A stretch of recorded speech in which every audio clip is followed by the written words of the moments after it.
Centro Cultural Inca Garcilaso. Hoy día nos complacemos en presentar al profesor Freddy Cabanillas y a Manuel Marco Perca, dos historiadores, reconocidos investigadores.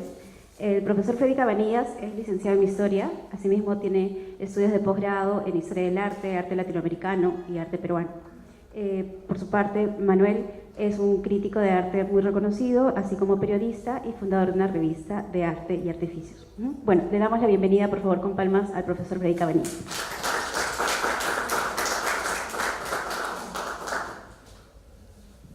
¿Cómo están? Buenas noches. Bien, nos han convocado para un conversatorio, ¿no? O una mesa, y era efectivamente una mesa.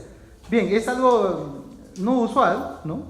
Entonces lo que hemos conversado con Manuel, afortunadamente nos conocemos bastantes años, es cada uno va a hablar un momento y luego podemos conversar con el público, ¿no? Bueno, tenemos que hablar del arte en el tiempo de la celebración del centenario de nuestra independencia. Es un tema inmenso, entonces hablaremos solamente de algunos aspectos. Quisiera primero situarnos un poco, ¿no? El tema trasciende por las siguientes razones, ¿no? Se conjugan varias situaciones. En primer lugar, el mismo hecho de la celebración. Ya de por sí es trascendente 100 años de este proceso histórico que va de la proclamación de la independencia a la batalla de Ayacucho. Centenario, 1921-1924. Pero al mismo tiempo están ocurriendo otras cosas. Por ejemplo, esta celebración va a ser, obviamente, capitalizada por el gobierno de turno. Recordemos que en el tiempo de Leguía, el culto a la personalidad se convierte en uno de los elementos característicos de la patria nueva. Entonces, el centenario de la independencia permitirá también celebrar otra gloria, la gloria de Leguía. A eso hay que agregar otra cosa. Es el tiempo en el que recién se ha fundado la Escuela Nacional de Bellas Artes. Para las artes, entonces, en el Perú, es un tiempo propicio porque se inicia la profesionalización de las artes. Y precisamente uno de los actores principales va a ser don Daniel Hernández, ¿no? En las pinturas, y él va a ser, pues, precisamente el primer director de la Escuela de Bellas Artes. Es decir, la celebración del centenario coincide también con la inauguración en el Perú de un arte que ya es profesional. Precisamente ahora, en este año, estamos celebrando también el centenario de la Escuela de Bellas Artes. Y un cuarto elemento que no debemos olvidar, lo que necesitaba el Perú de esos años, de los años 20. Es un país que tiene una profunda herida. Es un país que no ha resuelto todavía el trauma de la Guerra del Pacífico. El trauma de esa derrota, de esa pérdida territorial, que además va de la mano con ocupación de territorio, que al final son pues 50 años, ¿no?, de las provincias de Tacna y Arica.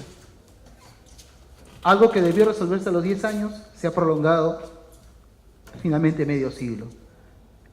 ¿Qué país puede recomponer su situación política, social, moral incluso, cuando tiene esa profunda herida todavía sin cerrar? Esa pena que arrastramos los peruanos, de alguna manera es exorcizada con las fiestas del centenario. Como recordarán, años después, en el año 29, a poco de terminadas estas celebraciones, se resuelve el problema de Tacna y Arica con el Tratado de Lima, ¿no?, por el cual el Perú recupera Tacna. No olviden ustedes que dentro del discurso oficial de Leguía, uno de los temas principales era precisamente la recuperación de las provincias cautivas. Entonces, todas esas cosas se conjugan en ese tiempo. Bien, se va a ir volando la hora también. Tenemos que hablar de algunas de las obras representativas. Entonces, lo que yo voy a hacer es hablar de la escultura, digamos, más conocida, para dar pie a Manuel, que va a hablar de pintura y que además esta noche nos va a presentar una primicia que ustedes ni se imaginan, ¿ya? Entonces yo hablaré de lo conocido, ¿ya?, para dar paso después a Manuel.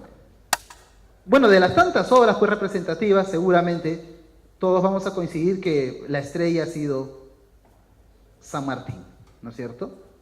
Esta imponente escultura ecuestre del artista español Mariano Benlliure, ¿no? Esta es la representación de Pablo Patruco, ¿no? Que está trabajando el tema de darle una mirada nueva, ¿no? A estas esculturas con sus dibujos hiperrealistas. ¿No? Bueno, la escultura de San Martín. En el caso de la escultura sanmartiniana, quisiera que vean un modelo. Este es una personalidad de la historia española, don Arsenio Martínez, ¿no? Y miren ustedes en qué consiste la escultura. Hay una base, ¿no es cierto?, un basamento, y luego el gran pedestal, que es una masa rocosa. Y sobre esa masa rocosa, la escultura en bronce. ¿Qué cosa estamos apreciando? Un diálogo de materiales. Aparte de las formas, ¿no? Y aparte de todo el elemento plástico, ¿no? Hay un diálogo de materiales. Ahora verán por qué insisto en esto. El bronce, además, en este caso luce verde. La roca, a nadie se le ocurriría ponerle algún color acá, ¿no? Y bueno, el basamento. Y bueno, en este caso además tiene una fuente de agua. En el caso de Lima, el diseño es similar.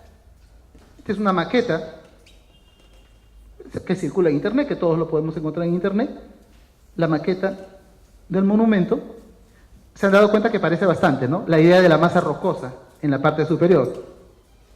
No es la primera vez.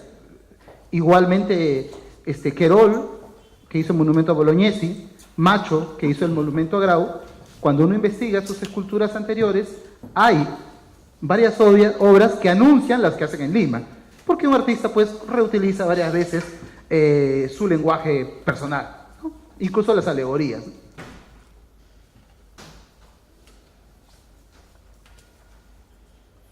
Como ya todos sabemos, la idea ha sido representar al Libertador cruzando esta masa rocosa de los Andes. El problema que hay en Lima, y yo voy a entrar por el lado de la protección del patrimonio, que es lo que yo siempre intervengo, ¿no? Es que aquí se ha tergiversado la obra escultórica. Entonces, el respeto por la obra de arte, que es diseño de un artista individual o de un conjunto de artistas, en todo caso, en este caso un artista individual, debe ser una norma de las autoridades.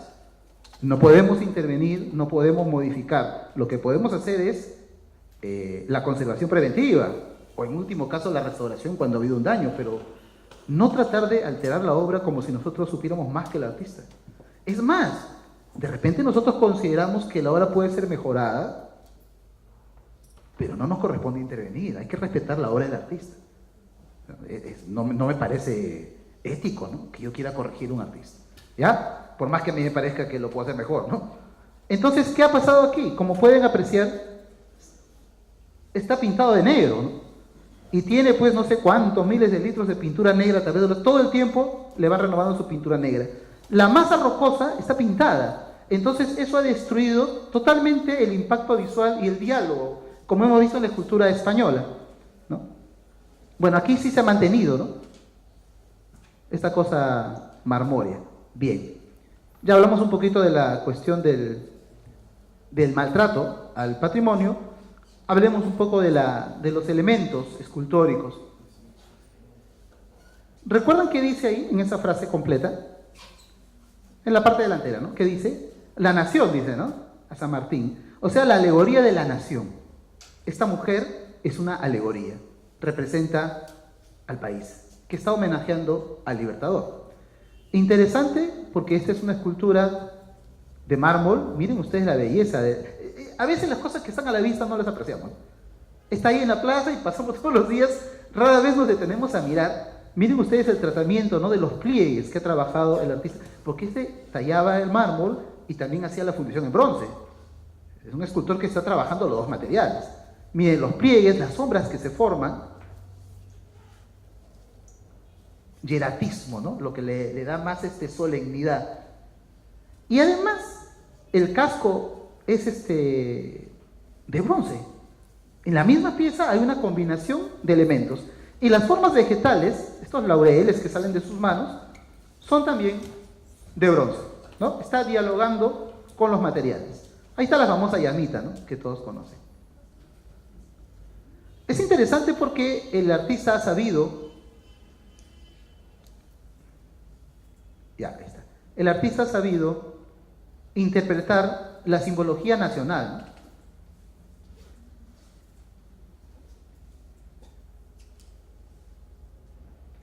Fíjense ustedes, ¿no? La belleza del contraste entre la piel y la tela. ¿Cómo se siente ahí la musculatura del hombre? Una mujer sólida, fuerte, ¿no? Fíjense ustedes, no sé si distinguen la cornucopia y las monedas que está derramando, ¿no? Y la llamita, el camélido, o sea, estamos hablando de los símbolos del escudo nacional. Claro.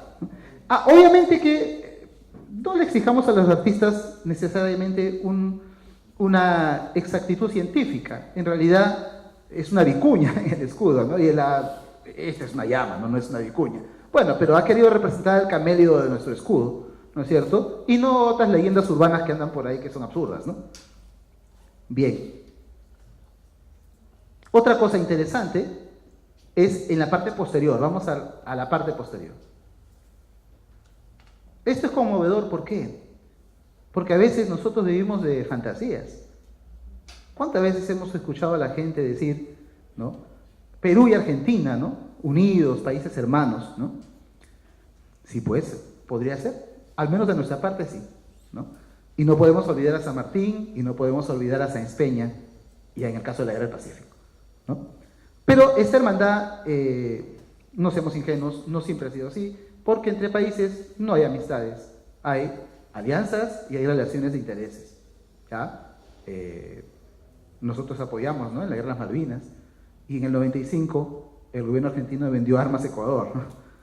Y ya, entonces, esto está bonito para la escultura, ¿no? Pero como ideal sí, me parece que sí, como ideal, ¿no? De repente la realidad nos rompe el corazón. Fíjense ustedes, los soldados del Perú y Argentina avanzan con sus respectivas banderas, avanzan abrazados, ¿no? Están marchando juntos hacia el futuro para terminar de conquistar este sueño de la independencia. Y las banderas, ¿no es cierto? La bandera de cada uno está detrás del compañero, ¿no? Hay una hermandad absoluta. Incluso, no hay tiempo ahorita, si se hace un estudio de las tramas geométricas, ¿no? Hay esta conjunción de voluntades, esta conjunción de sueños, de ser países amigos que marchan hacia el futuro, ¿no? Y fíjense ustedes ese sol radiante en la parte superior. Ahora, ya se dieron cuenta, insisto, lo del patrimonio, que todo esto se pierde bastante por la pintura bendita, ¿no? Que todo el tiempo se va aplicando sobre un monumento que ha sido vandalizado por las mismas autoridades. Porque no es cualquiera que viene y le mete pintura encima. Ahora, cuando hay una manifestación, siempre hay alguien desquiciado que pone un lema ahí, ¿no? En la parte inferior, que está muy mal. Y hacemos escándalo, pero debemos recordar que ya la escultura está vandalizada, está ya afectada por las mismas autoridades. Por su ignorancia, intervienen de una manera inapropiada, ¿no? ¿Cuántas calidades de toda esta escultura no se pueden apreciar bien por esa pintura que se va acumulando? Y hay relieves, ¿eh? Fíjense ustedes aquí, hay dos relieves que tienen tanta pintura que evidentemente también no podemos apreciar como debería ser todo su contenido. Aquí estamos apreciando la jura de la bandera. Cómo está San Martín en un tabladillo con algunas autoridades frente a la infantería y a la caballería que están haciendo una ceremonia en torno a la bandera. Fíjense ustedes el efecto de las formaciones vegetales al fondo, cuánto dinamismo le da, ¿no? El efecto de la infantería, toda esta verticalidad frente a todo este dinamismo, este movimiento en la parte superior, la belleza de los caballos. Y llama la atención, que eso todavía habría que estudiar, hay la presencia de un religioso aquí, en primer plano, y vamos a apreciar lo mismo en el otro relieve, ¿no? Pero en el otro lado. Siempre la presencia, en este caso, de un fraile, iglesia y, bueno, ejército. y San Martín ahí en una actitud pues de arengar, ¿no? Ceremonialmente. El otro relieve, perdón, es la proclamación de la independencia. Miren, de nuevo está el fraile aquí, pero se ha cambiado de bando, de sitio, ¿no? En primer plano. Y acá podemos apreciar todo el tabladillo con la ceremonia. San Martín acá mucho más, ¿cómo se dice? Haciendo ademanes, ¿no? Propios de una arenga a la población. Y esto es bien interesante. Viñure ha tratado de incorporar a tipos con trajes propios del país, sobre todo de la sierra, ¿no? Fíjense ustedes la mujer y la criatura, ¿no? Y cómo la señora, cómo la madre está orientando la mirada de la criatura hacia el libertador. Y de paso orienta también nuestra mirada. Y aquí podemos apreciar a un hombre con poncho, ¿no? La celebración. No sé si llegan a ver, ya saben el problema de la pintura, detrás se llega a apreciar la municipalidad, la antigua. ¿Se ve ahí? Muy poco, ¿no? Acá está, miren. Apenas se llega, pero tienen que ir, bueno, no estamos cercanos. Tienen que ir a apreciar. Ahí se llega a apreciar la municipalidad antigua. Quiere decir entonces que yo quisiera llamar la atención sobre estas esculturas, que si bien pueden ser elementos que decoran nuestra ciudad, no olvidemos que son esencialmente obras de arte que transmiten contenidos. Y esos contenidos corresponden a un discurso oficial y corresponden además a una época y a unos sentimientos y a unos valores. Algunos de esos todavía hoy nos pueden ser útiles. Y de repente si algunos de esos ya no se comparten hoy día, pero igual hay que conservarlos en su integridad para poder interpretarlos. Estas intervenciones son inapropiadas. Todavía hay unos minutos, ¿no? Entonces aprovechemos para hablar de la otra escultura que tú vas a trabajar las pinturas.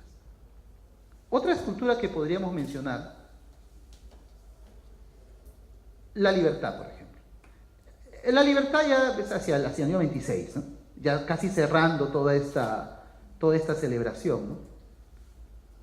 Cerrando ya la celebración. Quisiera resaltar su importancia, ¿no es cierto? Había mucha confusión sobre el autor, y en varios textos hay datos erróneos, ¿no? Yo también alguna vez en una nota sobre patrimonio repetí esos datos que estaban por todas partes, ¿no? Y hasta que Juan José Pacheco, ¿no? Historiador samarquino, ubicó exactamente quién es el autor, ¿no? René Bertin Boutet, un escultor importante francés. La colonia francesa aporta a Lima esta hermosa escultura de la libertad de este autor, de este escultor René Bertin Boutet. Todas la conocemos en Plaza Francia, pero ya se dieron cuenta que hay problemas, ¿no?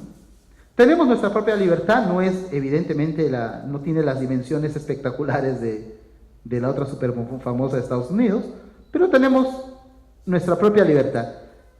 Esta señorita, esta dama, que lleva esta palma en el brazo izquierdo, y fíjense cómo levanta hacia el cielo su mirada con la antorcha, ¿no? Que alumbra en el centro de la plaza.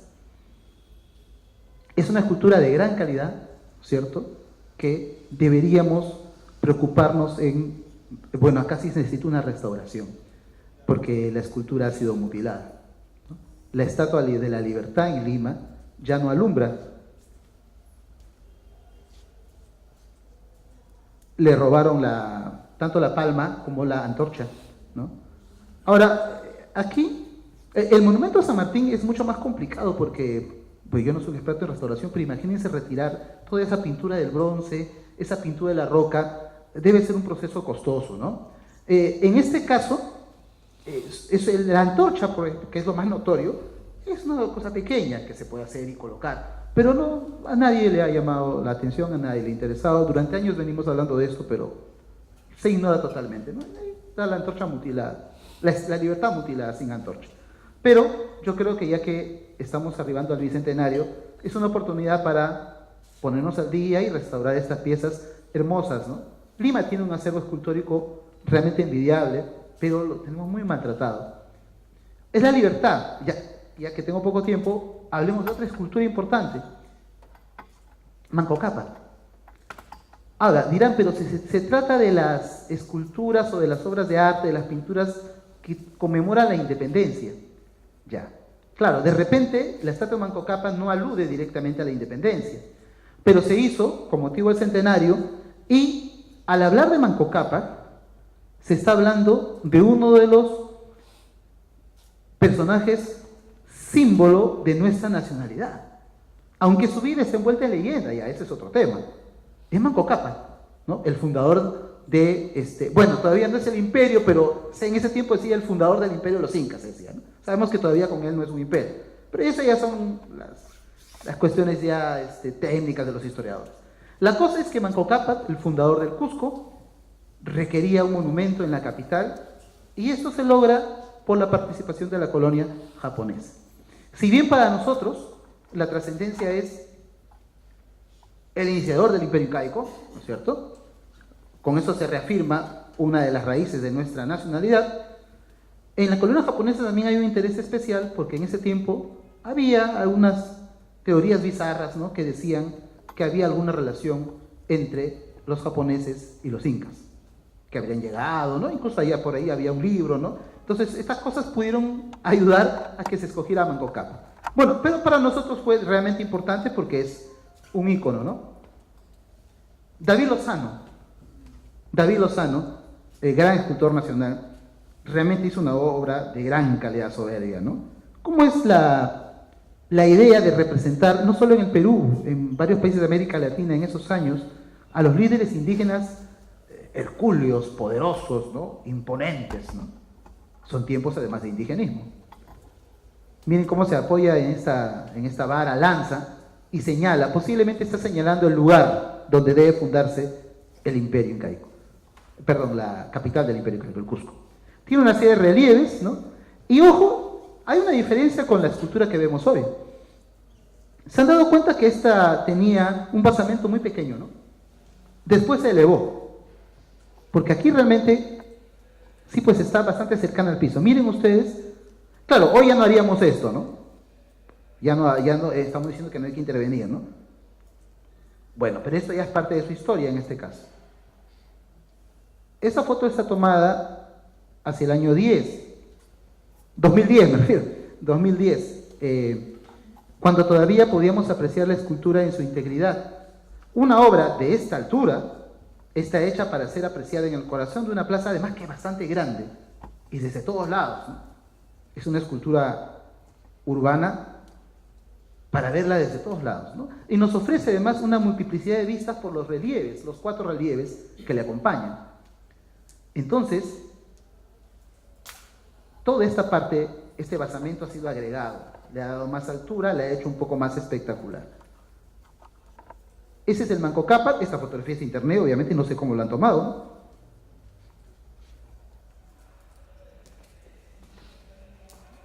Qué bárbaro, ¿no? Miren. Con el símbolo escalonado en el pecho, el sol radiante, una serie de símbolos de tocapos en la ropa, muy bien logrado, ¿no? Figuras de pumas aquí, mírenme. Y miren el pequeño espacio que tiene donde se ubica la escultura. Habría que considerar, lástima que no hay tampoco muchas fotografías a color de ese tiempo, como era al principio, ¿no? Si era dorada o si era, tiene una pátina oscura. No creo que sea como se ve hoy, ¿no? Que es el fondo oscuro y tiene elementos dorados que la resaltan. Ese es un decorado que se ha hecho ya por los alcaldes de turno, ¿no? Habría que ver cuál es la pátina original. Ahora, ¿y esto qué es su cárcel? Sí, pues porque nosotros nos hemos pasado cuánto tiempo buscando un inca y cuando lo encontramos le ponemos muro de cemento, ¿no? O sea, ¿a quién se le puede ocurrir, bueno, sí, a un alcalde en el Perú, ¿a quién se le puede ocurrir poner muros alrededor de una escultura que está hecha para ser visualizada desde los 4 ángulos de la plaza, ¿no? Y de esta manera han destruido su impacto, porque estos muros entorpecen la visión. ¿Qué voy a explicar si es bastante notoria la imagen, ¿no? Y esto además que les diga, esto en algún momento tenemos que votar, ¿no? En algún momento tenemos que retirar, porque es un atentado. En primer lugar, volvemos al asunto del autor. David Lozano no planteó la escultura para que tenga este aditamento alrededor. No se planteó así. Han destruido su visual. Ahora, claro, la han limpiado, ahora está mucho más bonita. Falta resolver ese tema de los dorados extraños, ¿no? Pero esto está ya mejorado. Pero al ponerle esto hasta reja de... Esa es la prisión del Inca, ¿no? Ahora, ¿cuál es la idea? Hasta la locura más absurda tiene una razón, ¿no? Es que ellos quieren hacer aquí, o lo están haciendo, un museo al aire libre. O sea, detrás de estos muros lo que hay es las estatuas de los otros incas, ¿no? Ya, pues, pero eso se podía hacer en otro lado, ¿no? Me parece muy buena la idea, pero en otro lado, pues no entorpecer la visualidad de la escultura. O en todo caso, hacia uno de los extremos se pudo hacer en subterráneo, ¿no? Claro, sería bonito, ¿no? Un museo en la plaza, pero bueno, este es el daño que le han hecho a Manco Cápac. Se está yendo el tiempo. Y miren acá, para terminar, para ya dar pase a Manuel, fíjense ustedes este detalle tan interesante de uno de los relieves. Como a veces los escultores reinterpretaban las cosas propias de cada país de acuerdo a los principios más bien clásicos, propios de la academia, ¿no? De arte, ¿no? Fíjense ustedes en Manco Cápac Calato, ¿no? En la sierra, imagínate. Ya, claro, ¿qué nos está mostrando? Obviamente que es una alegoría, ¿no? ¿Qué nos está mostrando? Lo imponente, lo fuerte, lo poderoso que es el hombre andino, ¿no? Observen además que las dos mujeres que acompañan en la parte inferior y que le rinden homenaje también están desnudas, ¿no? ¿Y qué hay detrás del Inca? El sol radiante. Y miren, ¿se acuerdan ustedes esta teoría extraña de que los japoneses antiguos, ¿no? Habrían llegado y habrían dado origen a los incas? Fíjense ustedes que eso se parece bastante, el sol radiante, y no creo que sea casualidad, a la insignia naval japonesa, ¿no? Justo, ¿no? Justo la insignia naval japonesa, ¿no? Ahí está nuestro Manco Cápac, nuestro Hércules andino, mostrando, obviamente, un discurso propio del indigenismo, ¿no? Que es en algún momento también oficial para el gobierno de Leguía. Bueno, vamos a ver ahora la cuestión de la pintura y vamos a dejar a Manuel y la primicia que van a escuchar. Gracias.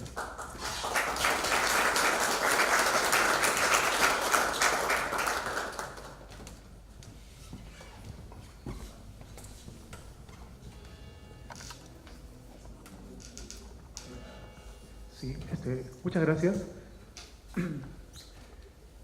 Bueno, primero, una aclaración un poco breve. Es bueno, yo no soy crítico de arte. De hecho, que lo que sí me interesó era explorar un poco sobre las maneras de escribir, comentar sobre los diversos objetos visuales o artísticos durante el siglo XIX, opiniones que se plasmaban en diversas publicaciones de aquellas épocas, incluso del siglo XVIII. Con respecto al siglo XIX, y yo con eso quiero introducir un poco el tema, a modo de contraste, el siglo XIX, y sobre todo después de la República, ya entrando la década de 1840, se caracteriza por un espíritu que es reconocido como bastante emocional, bastante emotivo, a nivel cultural, a nivel de plástica, las configuraciones de los diversos objetos, y vamos a decirlo así, por ejemplo, de batallas, están cargados de emoción, de personajes en dolor, en gestos, en sacrificios, en martirios. Recordemos esta imagen de Lepiani, que es el último cartucho, y yo la tengo, a ver. Sí, recordemos esta imagen. El siglo XIX, de hecho que está, como lo decía, es el siglo emocional, la batalla en aquel momento que libran los hombres de la patria o defendiendo la patria, están conformados, por ejemplo, por el personaje propio también que se da en el siglo XIX, es el personaje heroico, es el personaje solitario, es el personaje víctima, es el personaje aislado del momento, es el personaje que de pronto está en la ciudad pero se siente mal en la ciudad, de pronto se halla mal ubicado por diversos motivos, por su pobreza, porque no lo comprendes, y básicamente este tipo de personas, que por lo general son los intelectuales o etcétera, son reconocidos como personajes de la vida heroica, es personaje que siempre tiene la voluntad, a pesar de las cosas que lo rodean, de continuar. El siglo XIX en plástica también representa la violencia, y en el centro siempre un personaje voluntarioso. Delle Piani representa a Bolognesi en una batalla.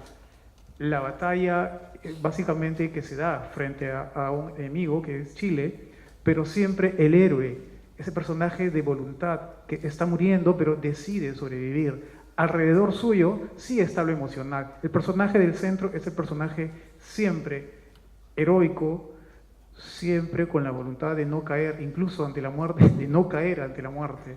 Está en este caso luchando por la patria. Alrededor suyo sí hay emoción, alrededor suyo sí se ve el personaje de gestos que el personaje central no los tiene, el personaje heroico. Los personajes que le rodean están mutilados, están con expresividades, son expresividades de cualquiera. El personaje del centro no. Es un equilibrio que guarda una pieza como esta y que la hace no solamente básicamente como una representación de batalla, sino también representación de armonía, de lucha, de sacrificio, lo cual implica siempre la voluntad del patriota, pero también los sentimientos, los afectos, lo descarnado de una batalla. Y no solamente se representan las batallas en el siglo XIX de esta manera. A ver, un momento. Por ejemplo, también en el siglo XIX y en otro momento, incluso las batallas, no ante Chile, no esas batallas un poco modernas, sino las primeras batallas por la República, a pesar de todo, representan al personaje, a los héroes, al fundador de la patria, siempre sobrio, siempre solemne. Él no participa de la batalla, de estos personajes siempre son mostrados de esa manera. Sin embargo, en estas representaciones hechas en 1825 de Simón Bolívar, de Pablo Rojas, de todas maneras se incluye un aspecto de lo que es la batalla, la confrontación. Aquí podemos ver un detalle, de hecho que me costó bastante tomarla, la cámara creo que no pudo captar muy bien la imagen, pero esta es una pieza del Museo Nacional de Arqueología. Entonces, y vamos al tema que interesa, que son las batallas por la independencia. Durante el siglo XIX, las batallas por la independencia, a pesar de todo, sí muestran confrontación. A pesar de todo, sí te explican un poco cómo fue lo que es una lucha por la independencia. Siempre es confrontación. Bueno, aquí es la típica representación de la manera en la cual los ejércitos se enfrentaban unos contra otros. Pero ocurre una cosa bastante interesante. En el siglo o en la época a partir del centenario ocurre una cosa muy interesante. Hay una ausencia total de la representación de la violencia, la representación de la inmolación, la representación de lo que significa realmente en todos los lugares, en todos los momentos, lo que ha sido la independencia. Entonces, lo que ha pasado en aquel momento es que las representaciones o los actos incluso son festivos, o básicamente no tienen mucho que ver con la batalla.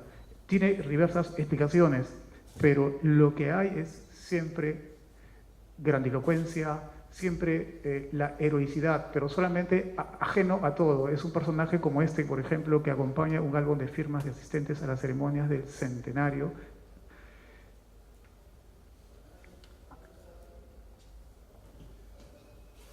Esto tiene diferentes motivos. Durante el centenario existe una suerte de manera de pintar la batalla.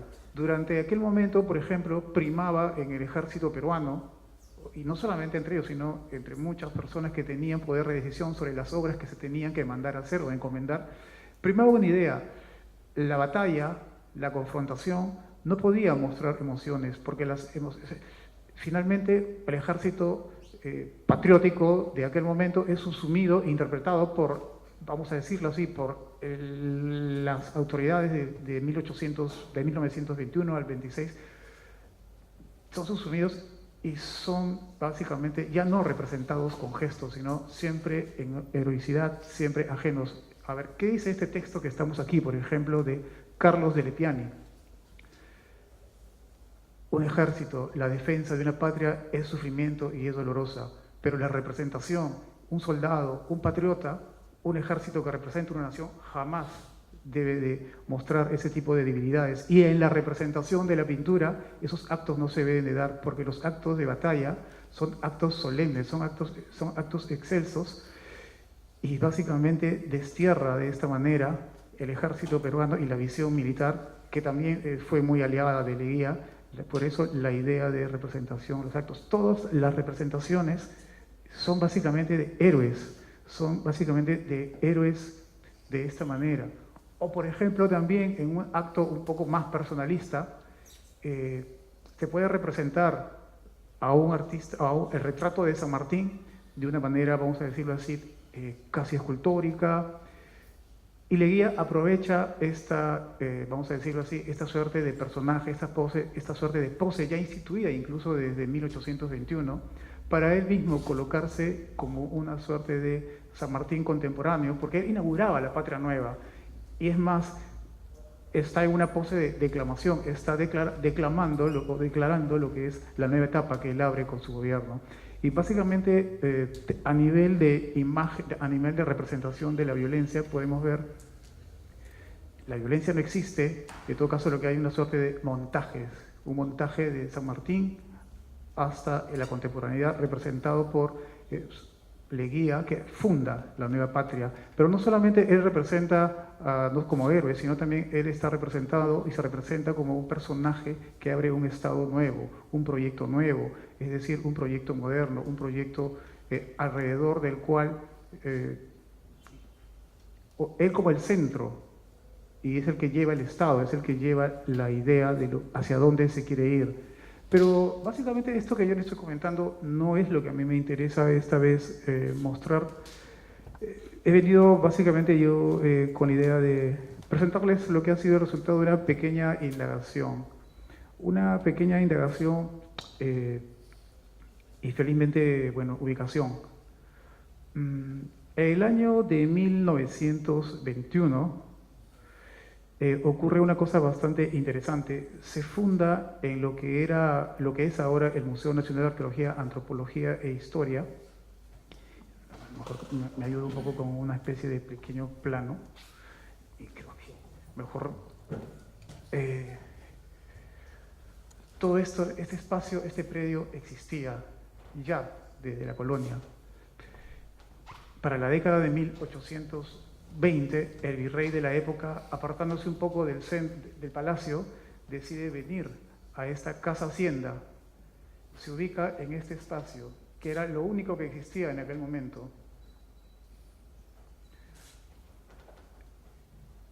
Todo esto era, vamos a decirlo así, la huerta. Ahora, ¿qué sucede? Leguía, para el año de 1921, va a crear allí el Museo Bolivariano, que acogería todas las reliquias de los, entre comillas, de los héroes, todos los bienes de los héroes, sus muebles, su ropa, etc. Era básicamente una especie de relicario, pero grande, ¿no? Posteriormente, para el año de 1924, este espacio bolivariano va a ser ampliado y la huerta va a ser básicamente ocupado por una, vamos a decir, una construcción de aspecto en estilo neocolonial, y se coloca una suerte de circunferencia o una suerte de rotonda para albergar allí una pieza importantísima, que es justamente mandado a hacer por el propio Leguía a un artista español de nombre Julio Vila, quien va a hacer por encargo y por pedido del propio Leguía una suerte de un gran diorama de más o menos 20 metros por 5 metros y va a colocarlo en la parte interna de esta rotonda. Ahora, ¿cuál es la representación de este diorama? Este es el gran diorama que se llama La conmemoración del centenario de Ayacucho. Es hecho por el español Julio Vila Prades, óleo sobre lienzo, mide 15 metros por 5 metros 50, expuesto desde el 6 de enero de 1927. Se construye ese espacio y se trae a exponer esta gran pieza en 1927. Ahora, ¿qué ocurre? En aquel momento es pues la pieza, vamos a decirlo así, Leguía se sentía tan satisfecho de las conmemoraciones que él mismo decide crear incluso en este museo un espacio para exponer su visión, su sentimiento plasmado en pintura de lo que había sido lo exitoso de esta conmemoración del centenario de Ayacucho. Esta pieza solamente está ahí básicamente el detalle central, porque es tan grande la pieza que a través de las cámaras no se han podido captar lo íntegro y tampoco había espacio para abrir en el lugar donde está ahora depositado, para abrir esta gran pieza. De hecho que detalles sobre esta pieza o datos sobre la existencia de esta pieza no había. Yo di con ella básicamente porque me puse a revisar la revista, que es el Boletín del Museo Bolivariano del año 1927, donde daban cuenta justamente de la existencia de esta pieza, de lo apoteósico y del significado que había tenido para su momento. Es una pieza que representa lo que es las conmemoraciones según Leguía. Se tiene por ejemplo, las personas que han sido invitadas, es decir, los delegados de los diversos países, los ejércitos militares que desfilan, y creo que el profesor Cabanillas tenía algún dato sobre estos ejércitos. En la pieza, por lo menos, hay una hilera de caballos que no se pueden ver. ¿Perdón? Que no se puede ver. Sí, que no se puede ver, sí. Creo que usted tenía un informe sobre... Es una representación bien interesante del regimiento de caballería que hace de guardia de honor, ¿no? Más o menos desde el inicio del siglo XX, que son los dragones, ¿no? Que acá se llama el regimiento Mariscal Nieto, ¿no? Recuerden ustedes que nosotros tenemos constantemente esta actuación que hacen, ¿no? Del cambio de guardia, pero ese uniforme tan vistoso no ha participado en las batallas históricas del Perú. ¿Por qué está presente? Es porque el ejército peruano, ustedes recordarán, es reorganizado por una misión militar francesa. Y ellos incluso renuevan todo lo que es los uniformes. Y ellos sugieren que la Guardia de Honor del Presidente de la República del Perú luzca estos uniformes de dragones franceses. ¿Qué son los dragones? Infantería montada. Es decir, son soldados que combaten tanto a pie, ¿no es cierto?, como se pueden trasladar a caballo. Ocasionalmente combatir a caballo, pero son más que nada infantes que usan los caballos para sus desplazamientos en misiones, ¿no? Por eso es que pueden estar de pie cuidando al presidente, y por eso es que impresiona tanto cuando el presidente sale y lo acompañan montados, ¿no? Entonces es propio de una guardia de honor, aunque en las guerras europeas sí han combatido, ¿no? Esto se llama la infantería montada, los dragones, que aquí es el regimiento Mariscal Nieto. En algún momento, recordarán ustedes, Alan García consideró, claro, que este uniforme no era apropiado porque los dragones nunca habían combatido en las batallas del Perú, sin tener en cuenta que eran parte de la historia, ¿no? El nuevo ejército peruano después de la modernización que hacen los franceses, ¿no? Y lo cambia por los húsares de Junín, ¿no es cierto? Cuyo uniforme se mantiene desde la independencia, ¿no? Los húsares de Junín es diferente, ellos son caballería ligera, ¿no es cierto? Entonces, en el combate realizan una serie de acciones, pero como jinetes, ¿no? Entonces, verlos ahí de pie cuidando el palacio no me parece apropiado. Pero sí, obviamente, cuando acompañaban a caballo también tienen un uniforme muy vistoso.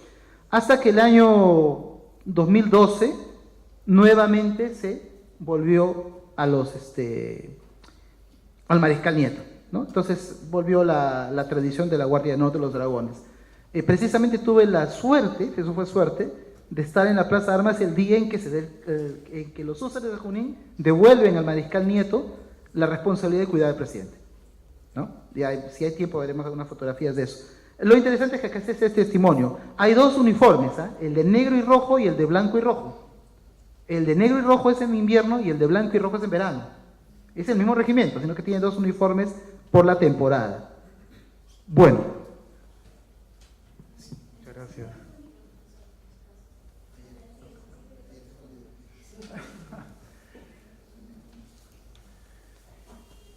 Este diorama creo que ha tenido un destino lamentable. Tras la caída del régimen, simplemente se trajo un gran palo de pino, muy grande, y fue enrollado en un palo de pino y hoy en día está en un depósito totalmente olvidado, picado, abandonado. Creo que es importantísimo hacer algo por esto, por esta pieza, ya que se acerca el bicentenario, pues expresa la visión, una de las visiones que tenía el Estado que organizó las conmemoraciones del centenario. Hay varias, dependiendo de los géneros de pintura, pero estas suertes de panorámica tienen muchísimas lecturas que no las puedo hacer, quizá porque no hay mucho tiempo, porque mi presencia básicamente responde al hecho de presentar esta pieza. Tengo ya un pequeño texto al respecto, una contextualización. Yo la asocio básicamente con la visión que tenía el Estado de lo que era independencia, la visión que tenía de patria en aquel momento, que era no necesariamente la visión del gobierno de generar una suerte de Estado-nación. De hecho que no, esa no era la visión, pese a lo que se diga. Realmente el Estado tenía otro tipo de objetivos y en esta pieza lo que se busca es simplemente demostrar el poder del Estado, el poder de un hombre, el poder que puede hacerse bajo las premisas que movieron ese gobierno, es decir, del trabajo, la constancia, la voluntad. La voluntad lo era él, el trabajo era su gente y el resultado de todo lo que se puede ver. Es una pieza que tiene que ser contextualizada y tiene que ser presentada y yo creo de que lo interesante no es que solamente es una pieza, hay otra pieza mucho más grande y esto es lo interesante. Julio Vila Prades fue encomendado por el gobierno para hacer otra pieza que es la representación de la batalla de Ayacucho, que es la única pieza donde en realidad hay batalla, hay confrontación. Julio Vila Prades entrega esta pieza, es expuesta en este espacio, en esta rotonda de lo que es el museo actual, Museo Nacional de Arqueología, Antropología e Historia, y promete entregar la otra pieza, es decir, la que se le encomienda, un segundo diorama, bueno, al año siguiente o a los 2 años, no puede acabarlo porque es monumental el trabajo, pero esta pieza no llega al Perú. No llega al Perú porque, bueno, fue evaluada por Daniel Hernández, que era el artista oficial vamos a decirlo así, en pintura del régimen. El director, primero fue director durante el régimen anterior de Leguía, pero Leguía lo acoge, porque era una persona muy prestigiosa también, académico, etc. Hernández va a España, se entrevista con Julio Vila Prades le entrega o le hace ver la pieza y él no la aprueba. No la aprueba por el hecho... Estamos especulando porque en realidad... A ver, no podemos, solamente el doctor Fernando Villegas, en su libro sobre las influencias de España en el Perú, ha mostrado lo que es ese cuadro terminado, pero que al Perú desgraciadamente no llegó.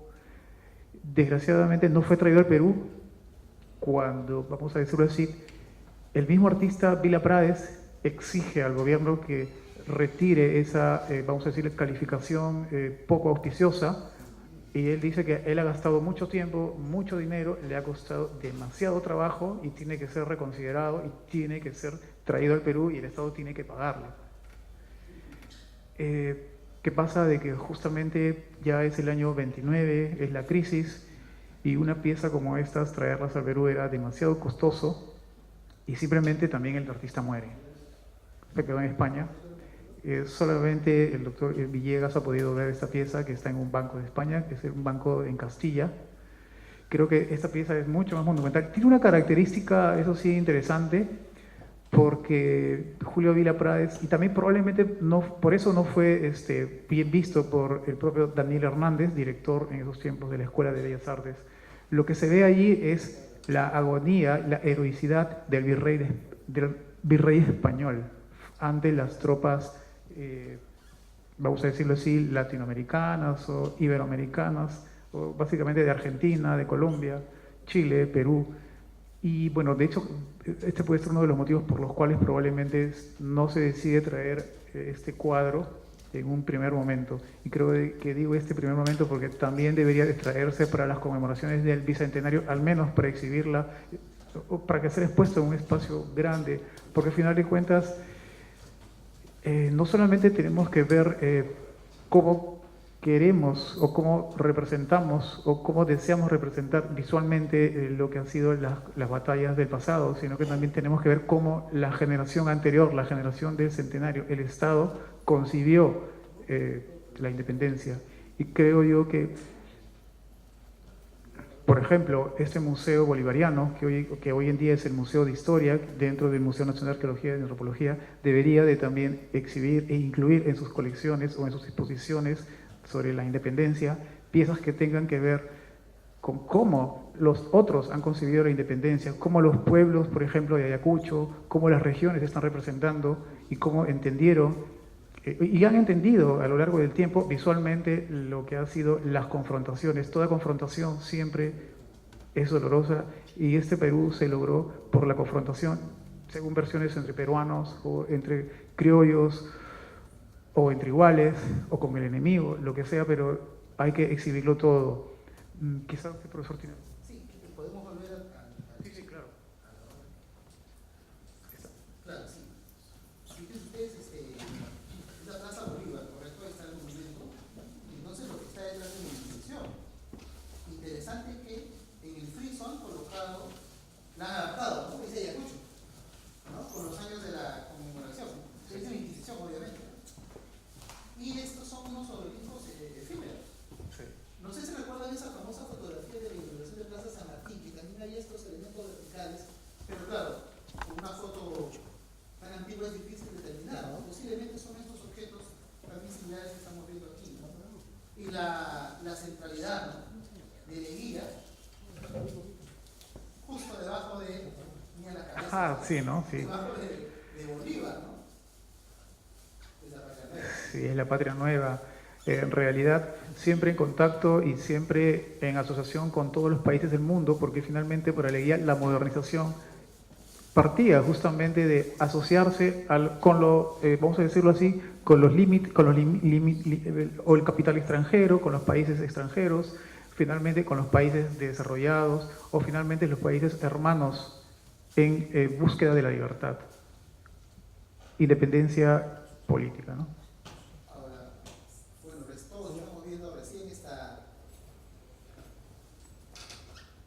Todos estamos viendo recién esta imagen y hay varias cosas para discutir. Claro, aparentemente es la Inquisición, ¿no? Porque es lo que está justo a esa altura, ¿no? Pero hay un detalle que estoy viendo que estas son columnas jónicas. A ver, regresa. O estoy viendo mal, acá hay volutas, ¿verdad? Sí. Es que apenas...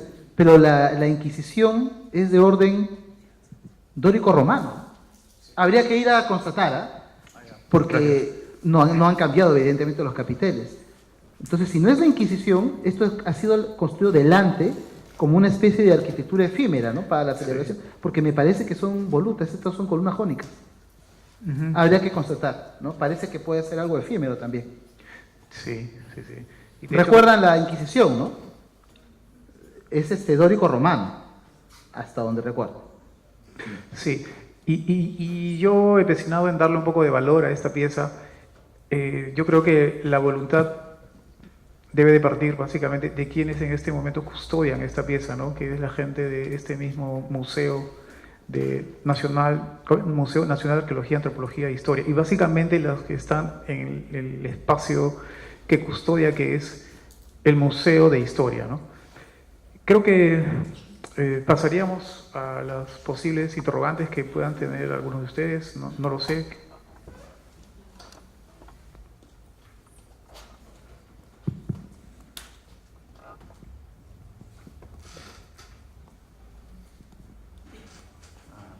Ah, esa es, ¿o no? Claro, no hay bolitas. Ese es un elemento efímero. Ujú. No, porque el otro es cónico. Sí. Fíjate. No es.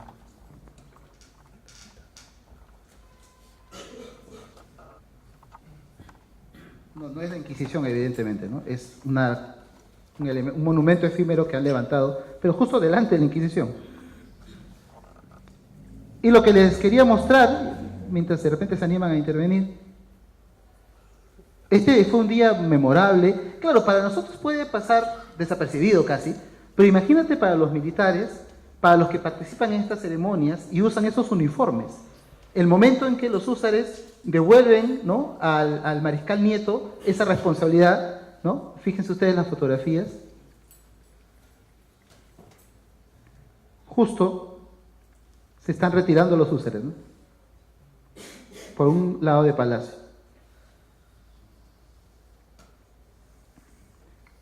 Y en la otra imagen,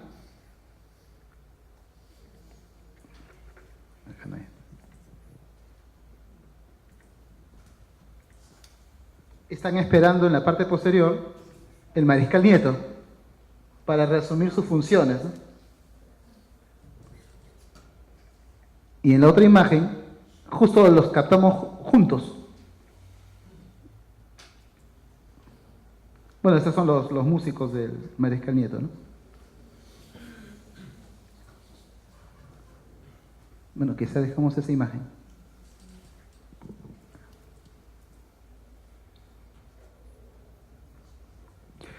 Sí, sin duda hay una cosa bastante importante.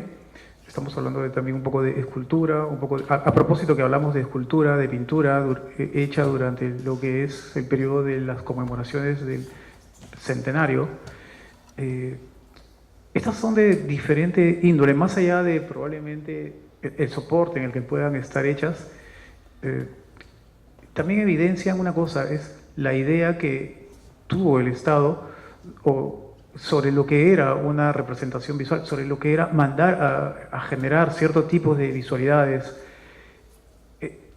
El Estado generó un tipo de visualidades, un tipo de representaciones que sean de fácil captación por las personas y básicamente la idea era esa que sean un tipo de piezas, sobre todo las públicas, sean percibidas rápidamente, pero el detalle es de que justamente estas tienen una simbología, vamos a decirlo así, asociada a lo que serían elementos que identifican a la patria, al Perú, al Estado.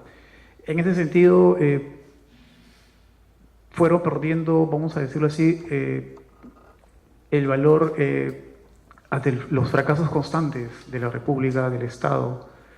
Y también hay otro tipo de piezas que son hechos, vamos a decirlo así,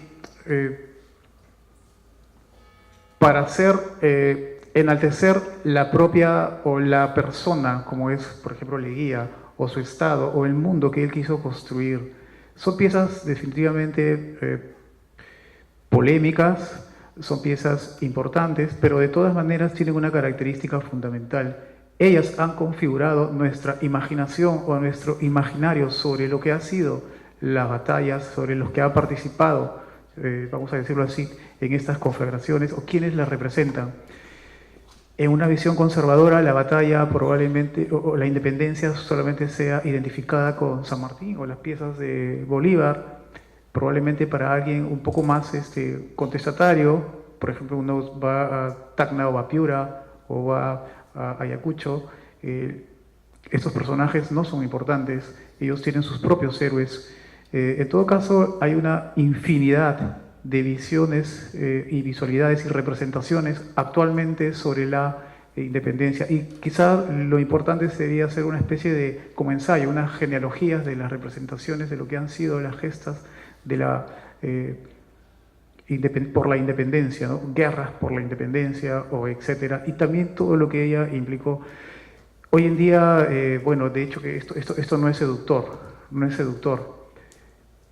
Hoy en día podemos ver cada quien, cada grupo, cada género. O sea, los gays, por ejemplo, tienen su propia visión de la independencia. Por ejemplo, los grupos feministas tienen su propia...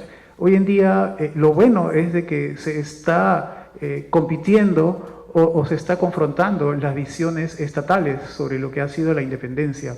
Que la independencia o el bicentenario que venga sea motivo para generar nuevas, vamos a decirlo así, visiones sobre lo que fue esta batalla y sobre todo sobre lo que debería de ser, ¿no? Precisamente, justo. Mostraste una imagen, que es esta, ¿no? Claro, Daniel Randes ha sido el pintor oficial, pero muchos pintores incursionaron en esos temas porque era el momento apropiado. Este es José Alcántara y Latorre, seguramente lo conocen más como caricaturista de variedades, ¿no? Esta es una pintura que recuerda el ingreso de San Martín a Lima, ¿no? Y otra vez esta idea de pintar la fiesta, la celebración, más que las batallas, ¿no?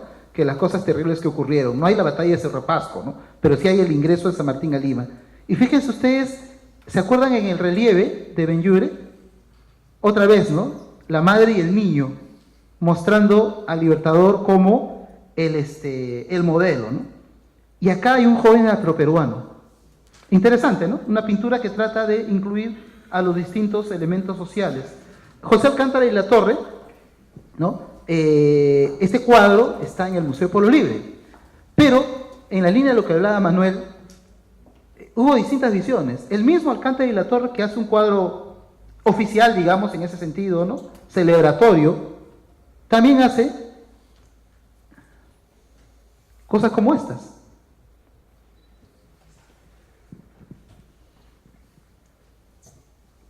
También entra la broma. Fíjense ustedes, se ha inaugurado el monumento a San Martín y él lo que hace es bromear sobre la escultura. Incluso bastante pícaro, ¿no? Dice San Martín. ¿Qué cosa le dice a las chicas? Léelo tú mejor, Manuel, porque es un poquito... Ustedes recuerdan que hay dos alegorías que están en la parte superior, ¿no? Sí. De la nación y que están justo debajo de San Martín, de su roca. Y miren cómo se notaba la roca. Claro. Y San Martín las está llamando. No lees esto, ¿no? Entonces te digo. Sí. Dice, señoritas... Ay. Se van ustedes a hilar. Ya, por favor, tú no veo acá. Se van ustedes a hilar de frío. Señoritas, se van ustedes a helar de frío en este páramo. Esperando el centenario. Vengan a la granja de mi patria para entrar. A la grupa. A la grupa de mi potro para entrar en calor. Que para algo el himno habla de San Martín inflamado. Fíjense ustedes que no todos se lo tomaron tan en serio, ¿no? El mismo pintor que hace una obra, está reconocida, José Alcántara de Latorre, hace estas cosas. Esto de esta broma, digamos, de la caricatura, es de un estudio que hizo el doctor Castrillón, ¿ya? Sobre los monumentos y el humor en ese tiempo del centenario. Y esta es una, pero son varias que él encontró en variedades, ¿no? En torno a los monumentos escultóricos. Bien. Sí, yo mencionaba justamente que mucha de la visualidad, toda esa iconografía centenarista fue efectiva porque incluso se reprodujo o en todo caso se reformula durante las próximas décadas. Y esto ocurrió porque realmente hubo un Estado fuerte, porque realmente funcionó para imponer estas cosas, y de hecho que funcionó porque, claro, no era un Estado, a pesar de que no era un Estado para todos, sino para una élite, pero sí fue efectivo para un grupo que buscaba y necesitaba y requería imponer una visión de las gestas de la independencia, donde ellos eran obviamente el grupo principal, ellos y el Estado que detentaban, ellos y la visión y los colores que querían, y ellos aplicar una especie de cirugía, ¿no? Una cirugía moderna, una política donde se trastoca, donde se corta, se mutila lo que no se quiere, porque eso puede invitar o simplemente reafirmar que se vive en violencia o que se vive en situaciones donde no es fácil el dominio y la imposición de proyectos, ¿no? Ya que no hay preguntas, entonces seguimos mostrando algunas imágenes.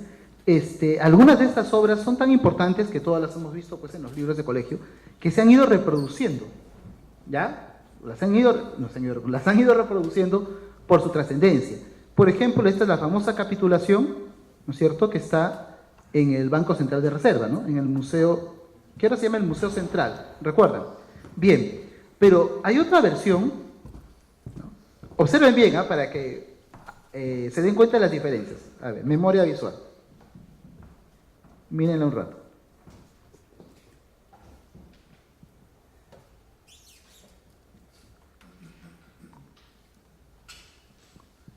Bueno, se entiende que es Sucre, ¿no es cierto? ¿Y quién firma? ¿Recuerdan quién firma? Tiene bigotito. No firma el virrey, ¿no? Que está herido, es Canterac, ¿no? General Canterac. Bien, este es el cuadro famoso. Pero existe otra versión, de repente no la conocen, claro, fíjense ustedes, que puede ser un trabajo previo, ¿no? El preparatorio, ¿no? Es de la colección del Banco Continental, por si acaso. ¿Ya? O sea, el Banco Continental, por eso es la dificultad de verlo, ¿no? Porque no tiene un museo, posee otra versión de Hernández, que parece ser un ensayo preparatorio, ¿no? ¿Hay diferencias o no? Claro, ¿no? Sobre todo las personalidades que están en la parte posterior, ¿no? Ahora, como es tan importante esta obra, ya la que es conocida, la final, ha sido reproducida por Germán Suárez Vértiz. Pero esto es en el año, después de 50 años, este es el año 74. Y por si acaso, ahí está el respeto de los maestros, ¿no? Porque acá abajo dice, a partir de un proyecto de Daniel Hernández, o sea, quién es el que ha hecho la composición, y la copia la hace Germán Suárez Vértiz, en el año 74. Esto está precisamente en el Museo de Quinua, en la Casa de la Capitulación. Otro gran pintor académico como Germán Suárez Vértiz reproduce entonces, y con el respeto que merece el maestro Hernández, su obra para Quinua. Sí.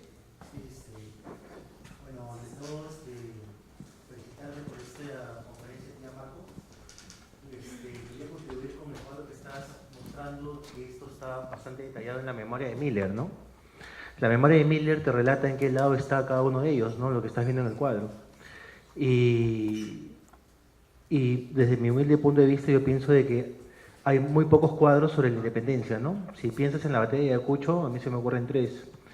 El de Daniel Hernández Morillo, que era bien parecido a Lenin, qué curioso, ¿no?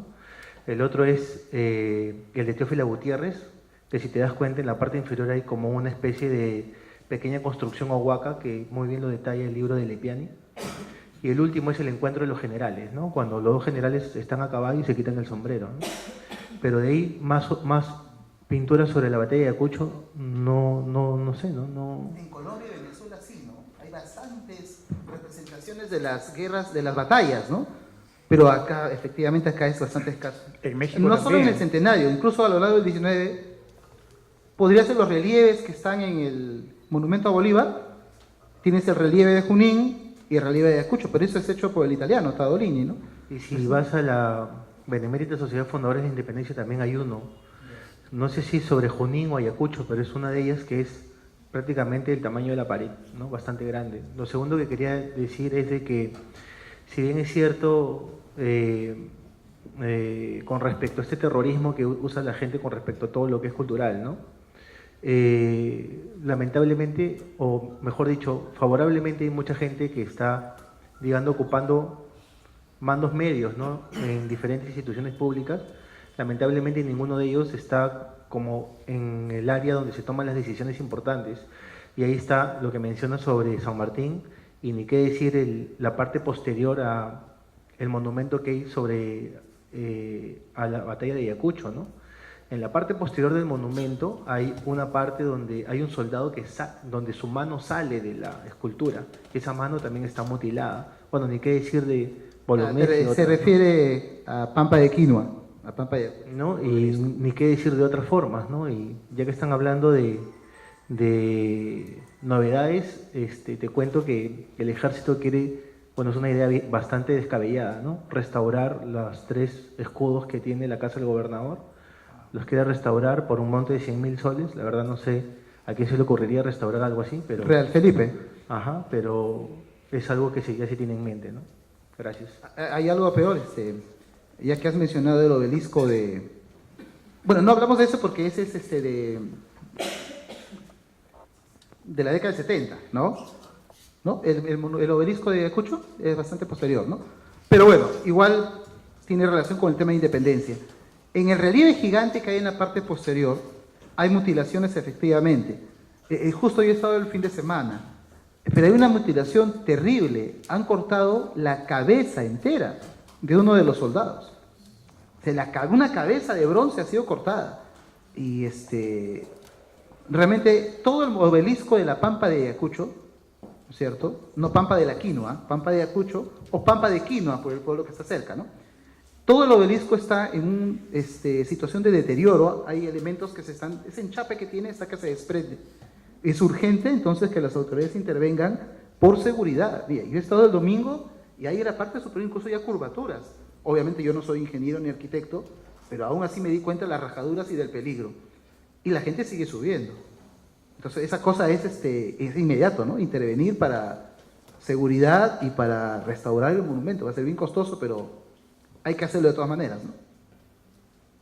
No se van a volver a hacer esculturas de esas dimensiones. O sea, lo que tenemos hay que proteger. El obelisco de la Pampa de Ayacucho, el obelisco de la Pampa de Junín. Bueno, eso es más difícil verlo porque está en medio de la Pampa ahí, casi nadie se baja por el frío, ¿no? En cambio en Ayacucho está el pueblo de Quinoa cerca. Pero el obelisco de la Pampa de Junín, seguramente ustedes cuando han viajado a Cerro Pasco lo han visto, es una cosa preciosa, ¿no? Con ese sol brillando y ese Junín. Esos 2. Y el monumento a la victoria del año 41 en el Campo de Marte. Creo que esos son 3 de los más grandes que hay en el Perú. ¿Ustedes se imaginan alguna vez se va a convocar arquitectos y artistas, escultores de esa calidad para hacer monumentos de esas dimensiones en bronce, en piedra, en mar? No, no va a ocurrir, ¿ya? Todo el mundo hace con materiales modernos que son más plebeyos, ¿no? Y que no tienen esa duración, y nadie va a hacer cosas de esas dimensiones. Y si lo hacen, van a traer pues a un escultor bizarro para que haga una locura, ¿no? Entonces, esos monumentos debemos protegerlos, ya que costaron tanto y no se van